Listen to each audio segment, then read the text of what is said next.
I mean, reach, what does it mean? I mean, you can buy reach these days.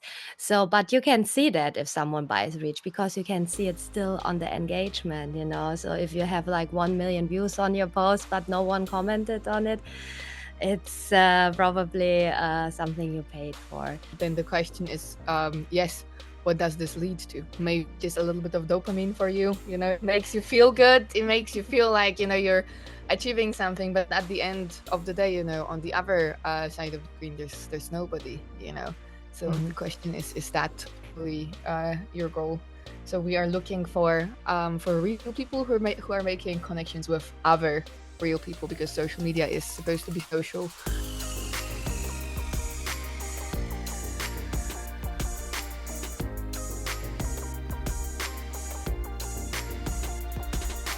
Yeah, maybe you start. Okay.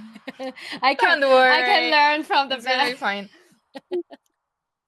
So, hi, hello, I'm Maria Brachmańska, and I am responsible for the content strategy at Lewitt. And probably you guys know me from social media, because I am the so-called face of the company, or as I like to explain it to people that don't know me, I am a full-time social media clown. So that's my title. On the side, I also have a little music marketing agency called Substandard, and I work with the local music industry, helping out artists build up themselves on social media based on the knowledge that I have gathered over here at Lewitt. And privately, I also make music, of course. Okay, this is very impressive. I mean,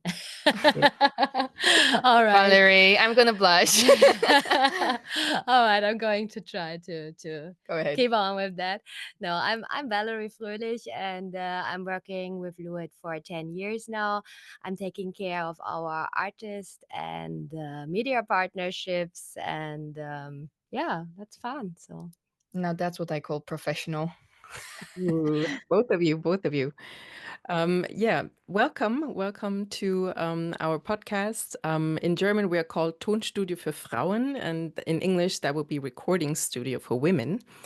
And I'm Anna, and I invited you both, the social media clown and the Lewitt girly, who works with collaborations for artists, because many of the musicians we work with, you know, they learn how to produce their music, and then the next step would be how to publish their music. We can help them with that, but the logical step would have to be to really present themselves and their music, and that's usually on social media. And there's a lot of anxiety there. There's a lot of, they just don't know where to start and how to start. And that's why I invited you both. And I thank you for your time and for being here. Of course, the pleasure is all ours. And yeah, I would like to ask first, why is it so important for artists to be visible on social media nowadays? And what are some best practices for artists, upcoming artists at that, on social media?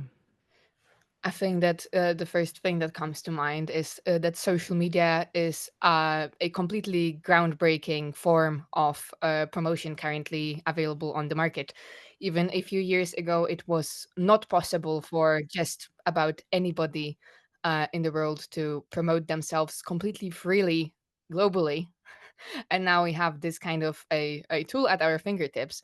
So it would be a sin, of course, not to use that opportunity. And of course, social media is something that has led to, you know, big advancements and big, you know, differences, or like I would say maybe improvements, or one could argue some negative things in the music industry.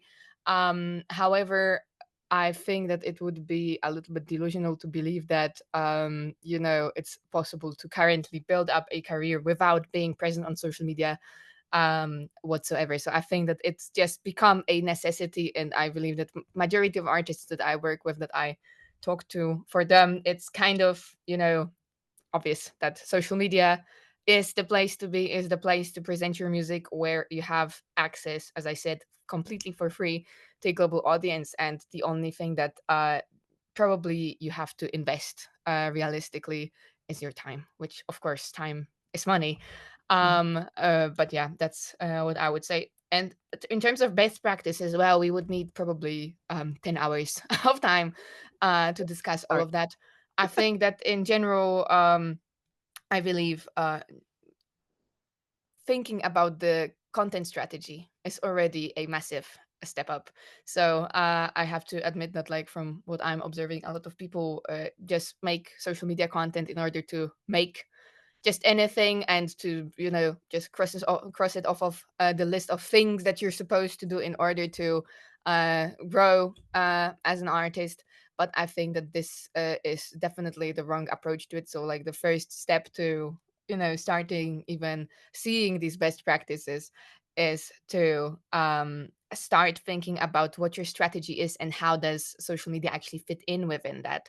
What are the people that you are trying to reach? What kind of music are you making? Who does it appeal to, and what can this medium even offer me as an artist? What is the entire, journey that a fan will have to make from, seeing me for the first time completely as a random person on their feed on social media, up to, the front of my concert, so I have to have a clear vision of this path. And I would say then, best practices oftentimes come from practice, because best practices, Mhm.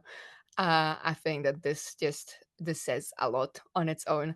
Valerie, what do you have something to add about this? You also observe quite a lot of artists on social media, right? And that's, I think, also part of your job to assess whether or not they're doing well, if their social media strategy is proper and is leading to results, because for a company, of course, the results are also quite important. I mean, one thing that is very important that we analyze first is, of course, the quality of the content. So I would say this is one of the most important aspects. And after that, just we look at I mean, reach. What does it mean? I mean, you can buy reach these days. So, but you can see that if someone buys reach, because you can see it still on the engagement, you know. So if you have like 1 million views on your post, but no one commented on it, it's probably something you paid for. So, Mm. and ever since this is, this is now something that people know.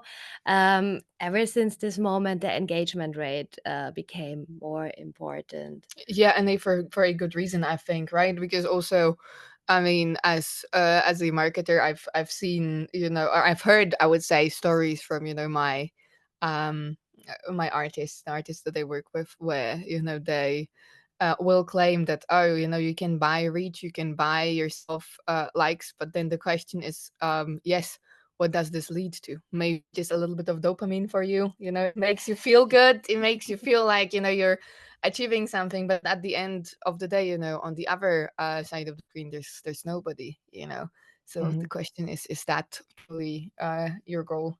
So we are looking for real people who are making connections with other real people, because social media is supposed to be social. So for us, it is very important that that's what it is. That's a good theme here, because actually what one of our main strategy when we work with artists are on Instagram Mhm. collab posts. You know that, of course, Absolutely, yes. because you accept them very often.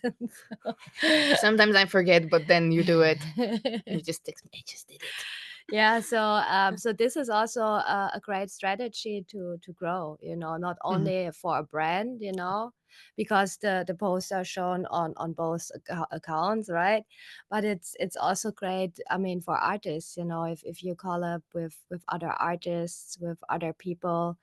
I think that's a good strategy to grow your Of account. course. I mean, even if you just have somebody, if you just had somebody make your cover art, this is Mhm. already great grounds for some sort of a creative collaboration that both sides profit from. So I think also definitely very valid strategy, just being Mhm. social and, connecting with other people over art.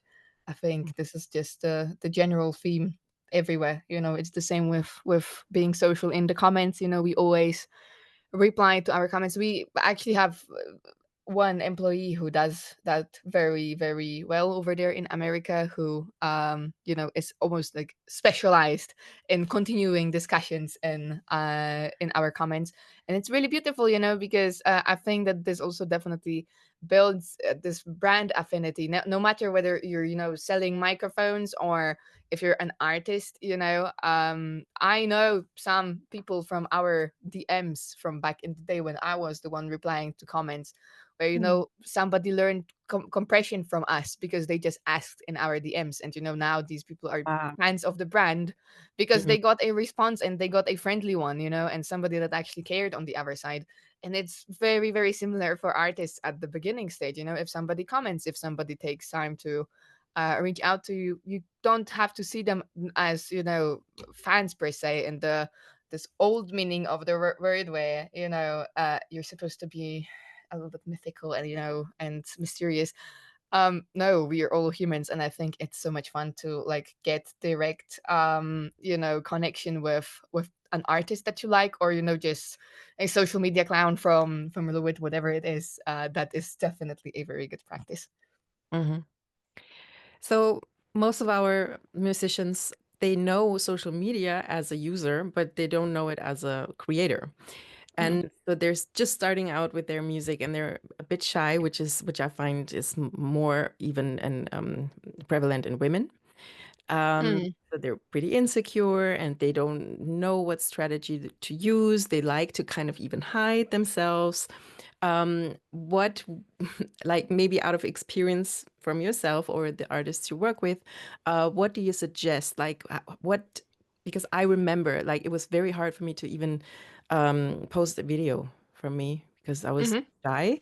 So yeah, what can help? Like, feel less vulnerable as a human, as you say, to present yourself as a human, not hide too much, and overcome that anxiety bit by bit.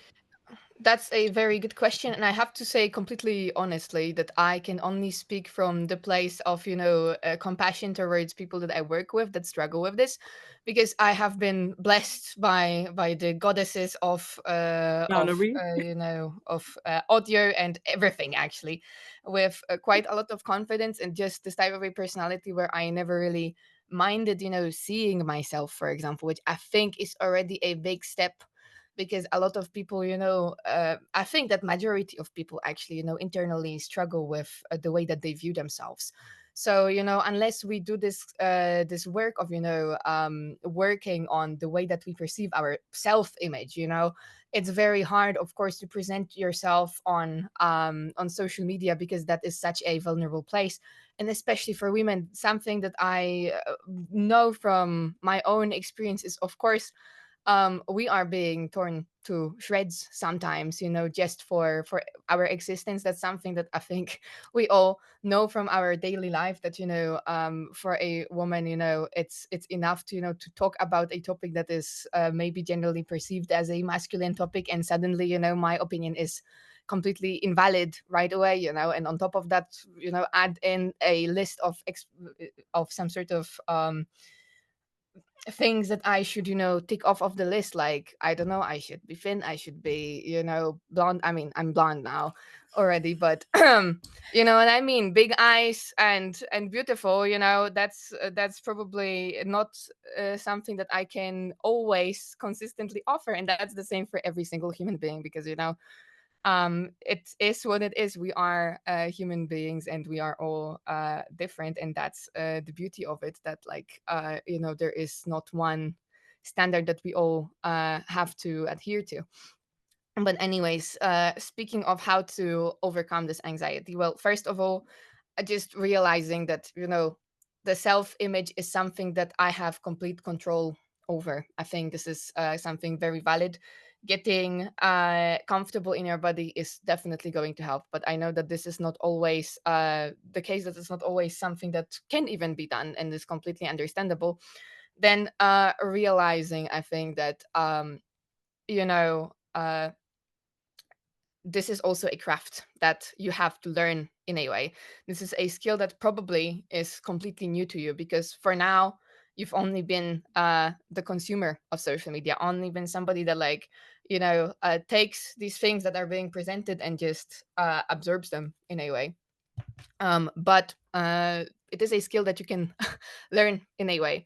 And with the most anxious of my clients, sometimes we start with exercises which are just as easy as recording yourself doing things for 10 minutes a day for a month or so, until you kind of internalize the way that you look from different angles, the way that you sound, you know and it's the same with hearing yourself speaking. If it was my first time hearing myself speaking through a microphone, I would be probably insanely weirded out, because I still remember that I couldn't believe that this is my voice. I always imagined that I have a nice deep voice, and in fact I sound very girly and sometimes maybe even scratchy. I mean, now it's something that I've heard so many times that it doesn't shock me. So I think it's the same with seeing your own face sometimes. So I think this anxiety is definitely something that you can work on, and something that you can, in a way, get used to. Even though, of course, obviously, I am completely aware that having the right character for it does help. But I think that it's something that shouldn't stop people, because I believe there are just so many fantastic artists that self-sabotage by not having enough gut, or like not feeling like working through some of these issues in order to put their music, their art in front of people's eyes. So I think a lot of mental work to go through. Valerie, I don't know if you have something to also maybe add on top of Yes, this. Please definitely. go ahead. So I must say I'm the opposite of you, I because know. I was struggling with this topic a lot, So at the beginning, when I started at Lewitt, I was sometimes, some people would ask me if I would be a guest in their video, and I did that. I didn't know that I was, having that problem, but then in front of the camera I would freeze. I would not Mm. be able to talk anymore. Then I realized, okay, I have a problem here. But I mean, the worst thing is the comments, I Oh, yeah. must say. So I think this is even, I know people, that are in that field, they have a psychologist to work with that. And I think that like everybody should have a psychologist, no matter whether or not you're on social media or not. This is definitely This is a definitely good something move. you should talk about. I mean, Of course. because for me, they were so hurting, I Hmm. was feeling so bad about that, because people were saying, "Oh, what is she doing there? It's more like she has more like a decorative role." I mean, it was not even really super Yes, mean, of course. but it was really hurting me. So I think what helped me is like really practicing and getting used to it and Same thing. watching those videos, and it's getting better, but it's a long way. You're doing so well, Valerie. Come on. You've gone a really long way, and I'm so proud of you. It's because listen, we are on camera right We now, and are. you're doing so Yeah, well. yeah. So that's for sure. And I mean the comments, of course, I think that there is not really even a tip that can be given, apart from it's also okay to fail. That's maybe something that a lot of people cannot accept at first. And I think I am this type of a person that just dislikes the idea of failing publicly. That's something that always annoys me a little bit to think about. But the reality is that without failure you're not going to learn, so I would actually encourage you guys to fail faster. Yeah, lovely, lovely. And I think of it as levels. Like the first hate comment is a Mm, level. Is once you can deal everybody who's bigger, every artist you look up and you see they had to go through that at some point. So it's just the absolutely. next level. And talking about levels, it's some are really just starting out, and they're wondering which platform would be good to start with. Out of experience, is there anything you would suggest doing uh, as an artist, as a musician? Which platform is easier to grow your account? I think the best platform that you can be on is the one that you enjoy being on. And this is, I think, my general tip that, if there is a platform, social media platform that you spend the most time on, then most probably that's the one that you understand the best. So, people who are on TikTok can tell that you do not scroll TikTok on a daily basis. That's for sure, because there is almost an entire culture created around this platform that like has its own linguistics to it. Even like, you know, there are certain words that are banned on TikTok that people came up with alternatives for, that are becoming general slang, Gen Z slang, you know. And that's something that you cannot understand if you do not clock in and spend the hours on this platform. So if that's something that doesn't come naturally to you, even though try more than 15 minutes, that's one tip of mine, because the algorithm needs a little bit to get to know you and start you serving you the right content.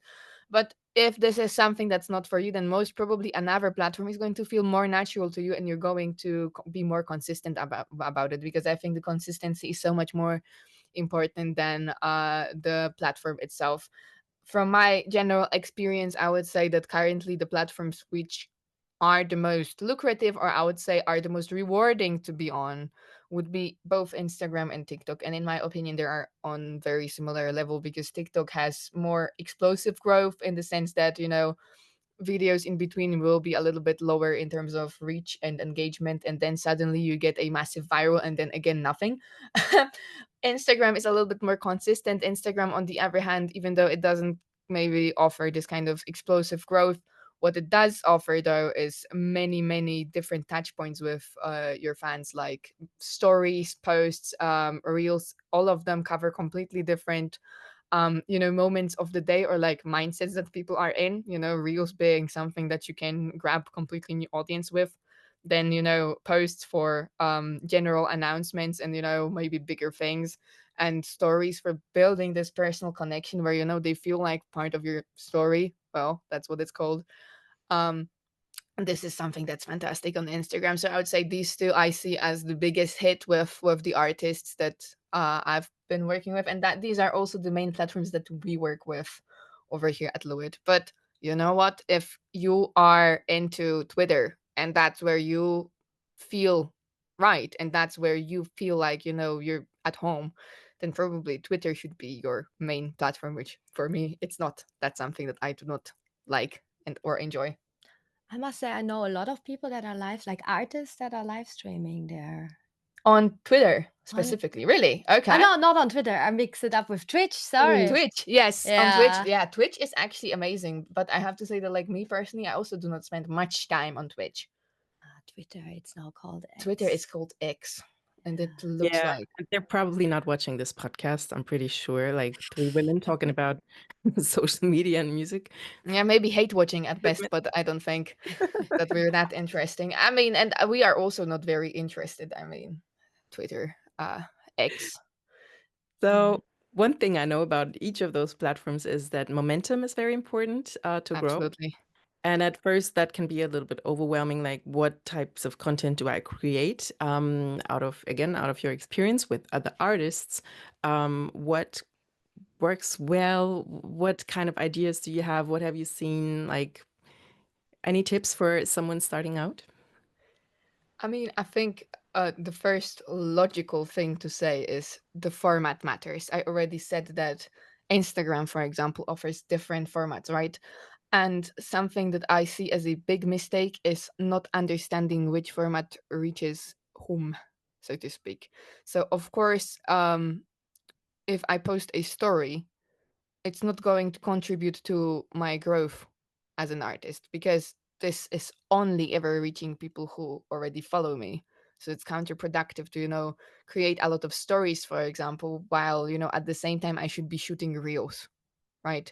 Which reels, you know, when you go to your reels feed on Instagram, you will see mostly people that you're not following yet. So I think that first and foremost, just getting your content formats straight and understanding that there are certain content formats that serve certain purposes.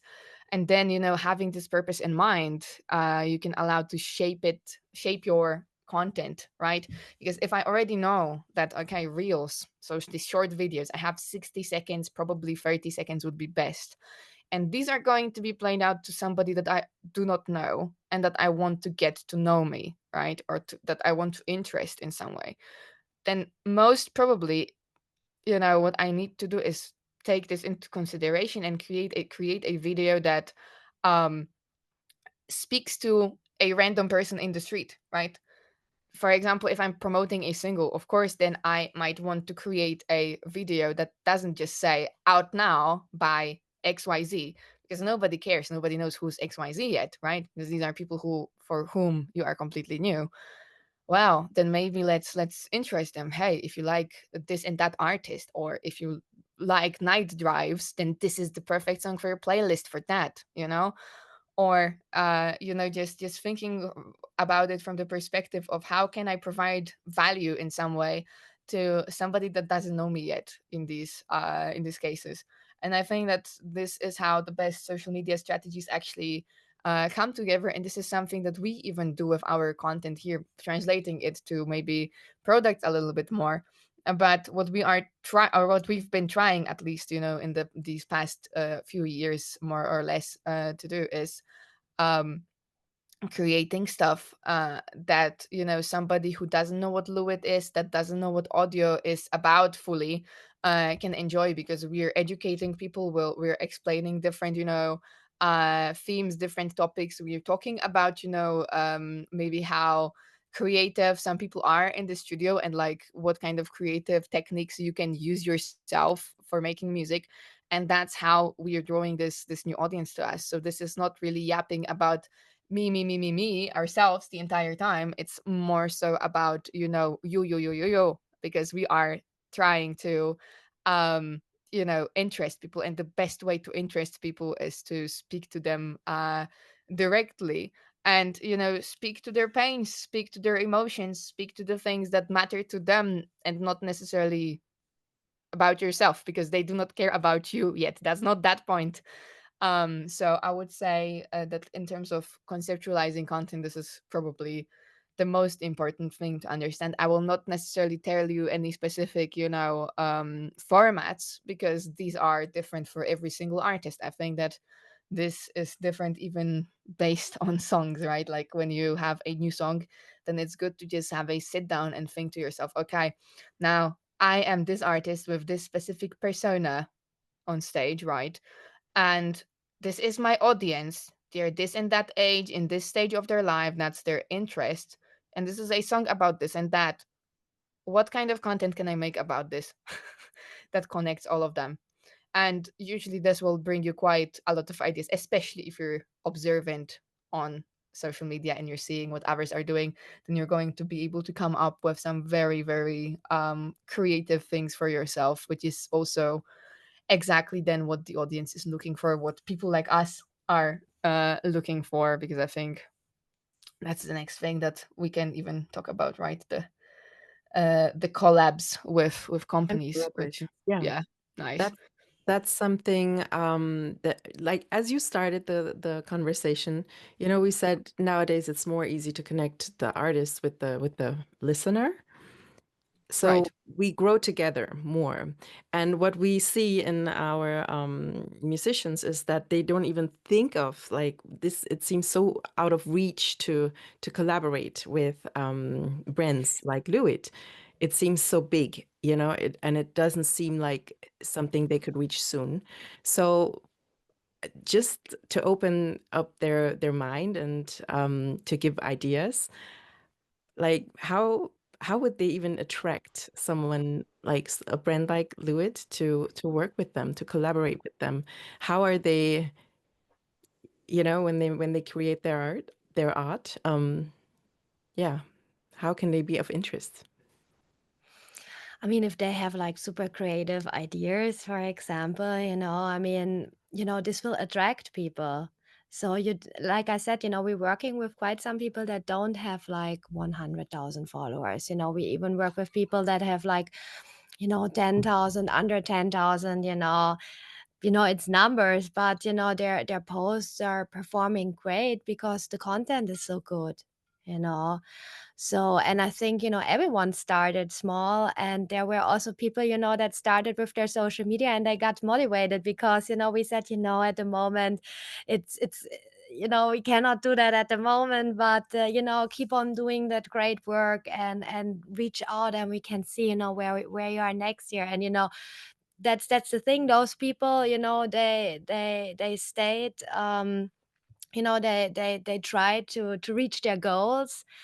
And the moment they reach them, then we also cooperated at a later point. So those stories happen. But we get a lot of requests, and there's also very often this kind of requests that are probably written by ChatGPT, where they just sometimes they forget even to exchange the company. you know? So, or like we get requests where people that have like 50 follower want an LCT 1040, which is our 3,500 euro microphone. So like this is then the application. Yeah, I would love to have your LCT 1040. So this is also something Maria mentioned. Think about not you, but think about what you could offer. Absolutely, yes. Which could be interesting. Maybe you're trying. Maybe you want to do you want to do like Maria just did with her song. They did this remix contest. So maybe you're planning that remix contest. You're planning to you have a plan. And then you're asking, hey, would you be open to contribute with a prize? And for that, I would do this and that.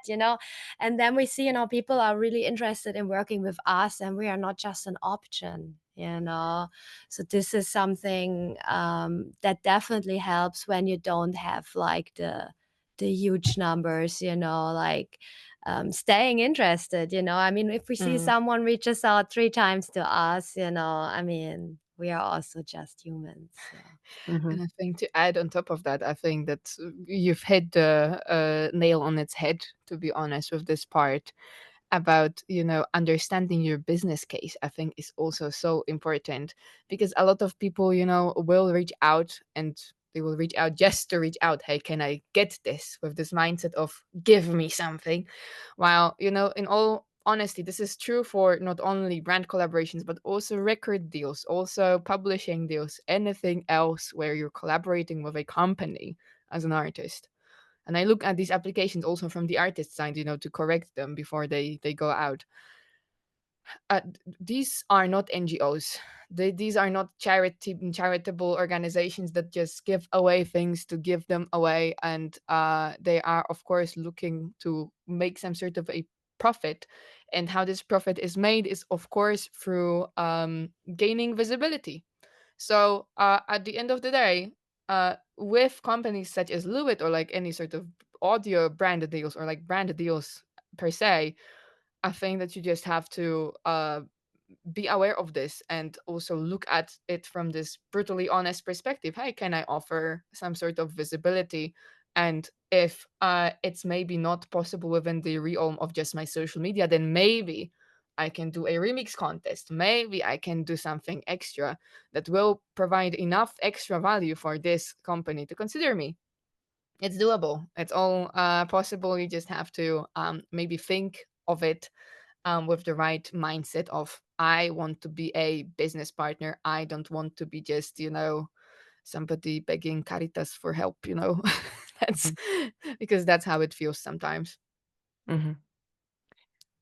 We encourage our musicians or music producers to collaborate and to build a community, and to not just sit at home alone and just feel alone, because at one point you will just stop. Some fear will block you or something. So in a way, can we say that they should continue doing that even on social media, collaborate not just with brands, but also with other artists, because that's interesting to brands like you, because, if they have a big community of other artists that they know and work with, that kind of helps. Absolutely. Yeah. Absolutely, yes. I think networking, I mean, that's what we're talking about here, is super important. Like, not only if like with everything in life, I think it helps so much.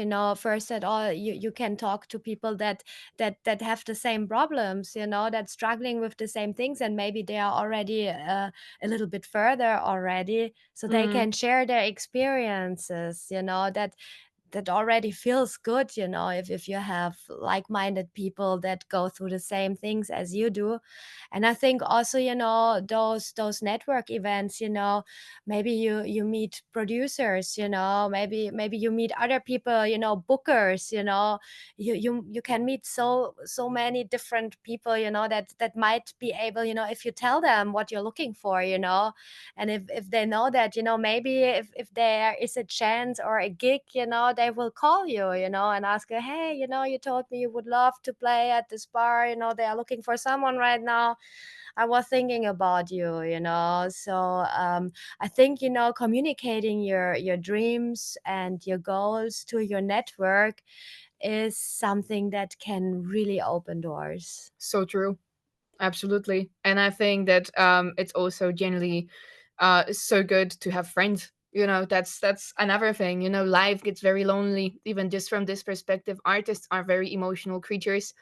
And I think to feel completely alone in these things can feel very overwhelming, especially if you do not have a support network behind you. So I mean, this chosen family of your network, of your friends, of other creatives is so important to have, even just from the psychological side, right? I think that like it's so good to have one another to lean on, and to do creative things together. Everybody would love to work with the big artists from the get-go, but the truth is, if you were to talk to these people on the Grammy stages, they worked with one another when they were, this small.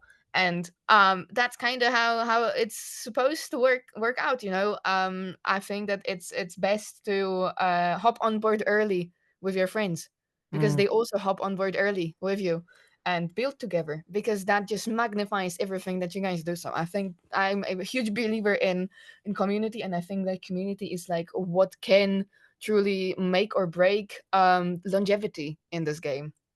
Mhm. So, in conclusion, when we talk about musicians who want to best use social media, we can say they should not look at social media as like, oh, yeah, I have to be that big, mysterious artist and fans would just come by and like me. But instead, think of it as, hey, I'm using it to share myself, my music, my dreams. I engage with other artists. Um, we might even collaborate, all that, like to grow not just a fan base, to grow a whole community of people you just like. I like to communicate with musicians and other artists and producers. Yeah. Yes, definitely. I And think i- that's in, hold on. Sorry, I'm sorry. And included in that is not just the fans and the artists, that the fans will follow and the brands will follow too. Could we say that? Hmm. definitely.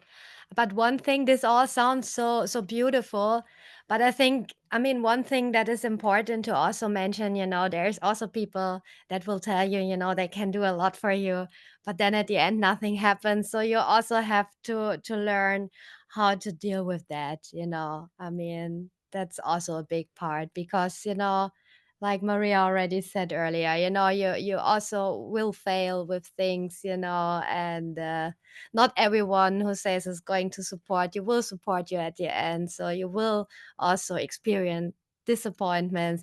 But I mean, that's life, and that's what Life. makes us grow in Also the future. actions just speak louder than what is being said. It's actually the same with, I think it's a pattern almost with so many artists, where you would expect your friends from your personal life to support you, and oftentimes these are not your first fans. Your first fans are people that do not know you, that just somehow got to know you through your music. And this is also true on social media. I think like also it's completely valid, to block off some people if that's what it takes for you to present yourself on social media. Yes, of course, block all of your friends from high school if that's what's making you feel insecure. Absolutely, do that. um and I think this social aspect of it is like, I cannot highlight this more, because um in all honesty, I think that the biggest advantage that we now have with social media is that we can really directly connect with our fans, with people that are listening to music, and we can really supercharge this customer journey, as one would call it in professional marketing. into something that is very interactive and like very quickly becomes, you know, quite profitable even for artists, you know, because of course at some point we have to look at the return that we're getting from these activities, especially with artists who want to become professional artists. And I think this community building is just a very, very necessary skill for this. So yeah, definitely using all of these tools, you know. I'm not only speaking about social media. Why not start your own Discord channel? Why not start your own group on WhatsApp? Why not start a Patreon when it makes sense? To actually build these communities and offer community to people. That's yet another thing, that it's not just building, you know, this following. It's building a space for these people to exist in, because that's what draws people in, right? When you think about the biggest artists currently, I think Taylor Swift is on the mouths of everybody, right? Everybody talks about her. Why is this fandom so attractive to people? Well, because this is a community that you can join that is thriving, and it's not only about her, it's also about the experience of being a part of something bigger. And that's what people yearn for, after all. That's what music is for. Music is supposed to be experienced in groups together with other people. It's celebration. So I mean, trying to build communities that celebrate music is, I think, what we should all be doing, and then everything else follows. Because like, if we see artists who can build a beautiful community around themselves, then we do not need any sort of other further proof that they are worth working with, Mhm, because that's what we're looking for. mhm. As a last question, can you give us some example or some insight into the collaborations you have? Like, you can do it anonymously, but like, give us some ideas, some examples of maybe even growing together with an artist, like, you know, seeing them grow. How can that work? Like, I really want to feel into that. I mean, what I have to say, Lewitt started very early with something that is in professional marketing called influencer marketing. I mean, in our music niche, you know, it's like musicians that started very early on doing, for example, you know, product reviews. So when I started at Lewitt 2015, you know, I did know nothing about microphones. So what did I do? You know, I tried to learn. So there was Gear Slots. I mean, it's now called Gear Space, which is already a little bit nicer, but the place is not nice. This was not a place where I would get my information from. You know, it was super dry. It was not a positive, you know, friendly environment. You know, so That's a feature so sometimes. so I was a little bit desperate, you know. I mean, even though I'm in marketing, I wanted to understand, so I can be able to speak with engineers, you know, on somewhat on the same eye level. I mean, or at least feeling confident talking to those people. Mm. So I started looking into YouTube, you know, and tried to find channels that are explaining, you know, how to use those microphones. And you know, not a lot of people were doing that at that time. And there were like channels like, you know, like the first channels in this genre were produced like a pro, Spectrum Media. So I started reaching out to those channels, and they were like, you know, they were not really big at that time. You know, in 2015, I think they also just started probably 2 years earlier, you know. But, you know, if you look at those channels nowadays, I think they have, you know, probably 800,000 followers, you know. So that's the thing. So we always try, you know, because when someone is big, you know, everyone wants to work with you, you know. So that's the thing, you know, we always try to discover the talent, you know, when not everyone has it on the radar. That's also something we then did on TikTok again, you know, like nobody, you know, everyone was afraid of TikTok, you know, I had the feeling. And we were looking into that, and we were thinking, okay, the golf players are there, you know, so it's not just a dancing platform anymore. And that's when we started, you know, to reach out to artists there, and nobody reached out to them at that time, you know. And I don't know, those channels grew like crazy, you know, like there was this tech talker, I think. He has these days, he has 7 million people or something following him, so it's crazy. So I think, I think that's a lot people doing that, start early working with artists, so before they are, before they reach their million followers. So I think, with this whole YouTube game, also on TikTok, with all the creators we are working there, I think it's a good example. And they definitely, some grow slower, some grow faster, but if you put some effort in that, you will definitely grow. Mhm. Thank you so much for your time. Thank you so much for your sharing your experiences and your knowledge. And for those who don't watch us on YouTube but listen to us on a podcast, all three of us use Lewitt microphones. And That's what you're hearing, yes? hearing. Very good quality, as you can tell. And as a review, it makes my mixes so much more easy. Like it's just like the loudness of this mic is just very, very easy to edit and mix. Yeah. Amazing. That's great to hear. That's what they're designed for, We always say that Lewitt microphones, if we were to summarize what they sound like, they're just record ready. Put it within the context of a mix and it probably already sounds ready. So, little work, very good results. But Yeah. that's one thing that's very important for us, So on social media, for example, Maria is actually educating, giving tips, how to record, stuff like that. Also with our microphones themselves, we want to enable people, empower people to Make them record. heard. Yeah, to Make record yourself with heard. amazing sound, and like if you look 20 years ago, this was not possible. Today we are talking in a microphone that actually has something we call autofocus for your voice. So when you get closer or if you get further away, the sound stays consistent, which is like pure innovation. The loudness. Yeah. And that's very important for me because I move a lot. If you're just listening to this, I just moved my head a lot as I usually do. Same as with the interface. I can use it very intuitively. And one thing I really love is that the button is always on the 48 volt. That's something, if you forget that, that's not good either. Makes it just a little bit easier. Yeah. With auto setup also it's become super easy to use these things because for us with interfaces we've always heard that like for many artists as much as a microphone is something that maybe they even interacted with already at some studio, they maybe are a little bit familiar. An interface was always this kind of mythical creature that nobody knew how to necessarily use, or it's maybe let's not say that nobody knew it, but like it's just simply not that intuitive. Let's be so for real about it. And this entire auto setup function that we have going on in all of our interface products basically is designed for this type of a musician who just wants to record without hassle.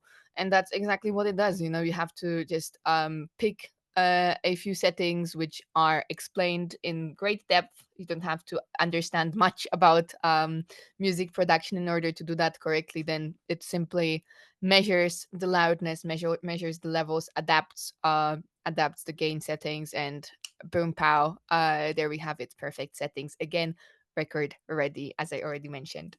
Yeah. And these are some of the most painful things for many women who come to us, who want to record their music. They have maybe tried before and it's just too complicated for them, and they just gave up. It was just frustrating. And that's usually something we teach, but I just love when this is easy because then you can concentrate on the music. That's what we all want. Absolutely. Yeah. If there's one thing that I can say from my own experience, and I've worked here at Lewitt for what, 5 years now? No, 4. I don't know. I'm not sure. I've been here for a while, and I've worked with music before, of course, as well.